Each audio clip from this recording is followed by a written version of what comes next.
అందరికీ నమస్కారం. ఈరోజు ఏప్రిల్ 9, 2026 స్టాక్ మార్కెట్లో భలే ఆసక్తికరంగా గడిచింది. కొన్ని కంపెనీలకైతే బంపర్ న్యూస్ వచ్చింది, మరికొన్నింటికి మాత్రం కాస్త గట్టి దెబ్బే తగిలింది. అసలు ఏం జరిగిందో ఆ వివరాలేంటో ఇప్పుడు చూసేద్దాం. సరే, ఈరోజు మొత్తం మార్కెట్ని అటూ ఇటూ ఊపేసిన 6 ముఖ్యమైన కంపెనీల గురించి మాట్లాడుకుందాం. ముందుగా మంచి వార్తలతో మొదలు పెడితే బాగుంటుంది కదా, మరవేంటో చూద్దాం. రైట్, ముందుగా టెక్ జెంట్ విప్రో.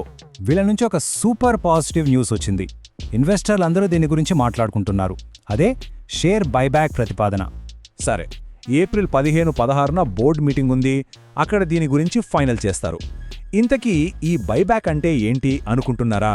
సింపుల్, కంపెనీయే తన సొంత షేర్లను మార్కెట్ నుంచి మళ్లీ కొనేస్తుంది. ఇలా ఎందుకు చేస్తారంటే, మా కంపెనీ భవిష్యత్తు బాగుంటుంది, మా షేర్ విలువ ఇప్పుడు తక్కువగా ఉంది, కొనేయండి అని చెప్పకనే చెప్పడం అన్నమాట. అందుకే ఇది ఇన్వెస్టర్లకు చాలా మంచి విషయంగా కనిపిస్తుంది. ఓకే, టెక్ వరల్డ్ నుంచి ఇప్పుడు ఆటో వరల్డ్లోకి వెళ్దాం. అది మనందరి ఫేవరెట్ రాయల్ ఎన్ఫీల్డ్ను తయారు చేసే ఐషర్ మోటార్స్ గురించి. వీళ్ళు ఈవీ రంగంలోకి దూసుకొస్తున్నారు. ఇది మామూలు ముందడుగు కాదు, ఒక పెద్ద జంప్ అనే చెప్పాలి. ఇక్కడ చూస్తే ఇదేదో మాటలు చెప్పడం కాదు, పక్క ప్లాన్తో వచ్చారు. ఫ్లయింగ్ ఫ్లీ అనే కొత్త బ్రాండ్తో వస్తున్నారు. ఫస్ట్ మోడల్ FF6 అంట. ధర కూడా 2.79 లక్షలుగా ఫిక్స్ చేశారు. అంతేకాదు, ఏప్రిల్ 10 నుంచే బుకింగ్స్ కూడా ఓపెన్. మార్కెట్లో ఇది ఖచ్చితంగా ఒక పెద్ద సంచలనమవుతుంది. ఒక విషయం ఆలోచించండి, రాయల్ ఎన్ఫీల్డ్ అంటేనే ఒక ట్రెడిషనల్ ఫీల్. అలాంటి బ్రాండ్ ఇప్పుడు ఫ్యూచరిస్టిక్ ఈవీ మార్కెట్లోకి వస్తోందంటే అది మామూలు విషయం కాదు. మేం ఫ్యూచర్కి రెడీగా ఉన్నాం, పోటీకి సై అంటున్నామని గట్టిగా చెప్తున్నారన్నమాట. ఓకే, ఇప్పుడు ఇంకో 2 కంపెనీల సక్సెస్ స్టోరీస్ చూద్దాం. ఈ 2 కూడా వాళ్ళ ఖాతాలో భారీ డీల్స్ వేసుకున్నాయి. అవేంటో చూద్దాం రండి. మొదటిది సాత్విక్ గ్రీన్ ఎనర్జీ. వాళ్ళ సబ్సిడరీ కంపెనీకి సోలార్ మాడ్యూల్స్ కోసం ఒక పెద్ద ఆర్డర్ దక్కింది.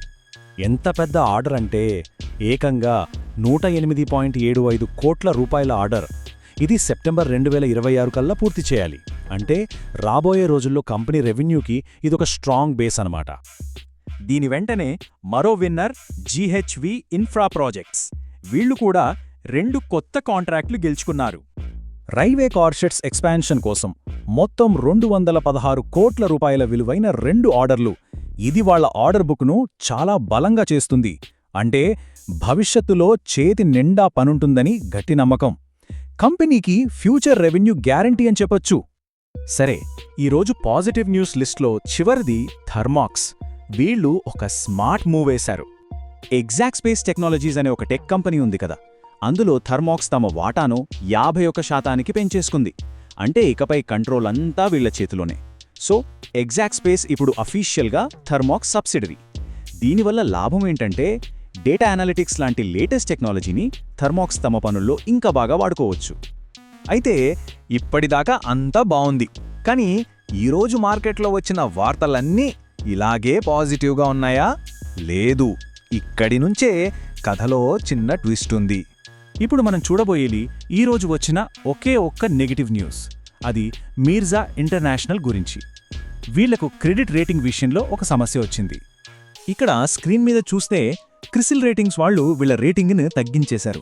ఇంతకుముందు long term rating CRISIL A నెగటివ్గా ఉండేది. ఇప్పుడది CRISIL BBB+ నెగటివ్కి పడిపోయింది. ఇది ఇన్వెస్టర్లు ఖచ్చితంగా గమనించాల్సిన విషయం. అసలు దీనివల్ల వచ్చే నష్టమేంటి? సింపుల్గా చెప్పాలంటే, క్రెడిట్ రేటింగ్ అనేది ఒక కంపెనీ ఫైనాన్షియల్ హెల్త్కి ఇచ్చే రిపోర్ట్ కార్డ్ లాంటిది. రేటింగ్ తగ్గిందంటే ఆ కంపెనీకి అప్పివ్వడం కొంచెం రిస్క్ అని బ్యాంకులనుకుంటాయి. దానివల్ల భవిష్యత్తులో లోన్ కావాలంటే ఎక్కువ వడ్డీ కట్టాల్సి రావచ్చు. ఇది నేరుగా కంపెనీ లాభాల మీద ప్రభావం చూపుతుంది. సరే, మరి ఈరోజు మార్కెట్ని చూశాక మనకేం అర్థమవుతోంది? ఈరోజు మార్కెట్ని ఒక్క మాటలో చెప్పాలంటే ఒక మిక్స్డ్ బ్యాగ్.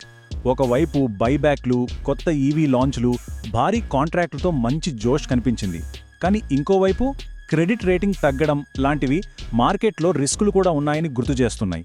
సో మొత్తం మీద చూస్తే కొన్ని కంపెనీలు ముందుకు వెళ్తుంటే కొన్ని ఆర్థిక సవాళ్లను ఎదుర్కొంటున్నాయి.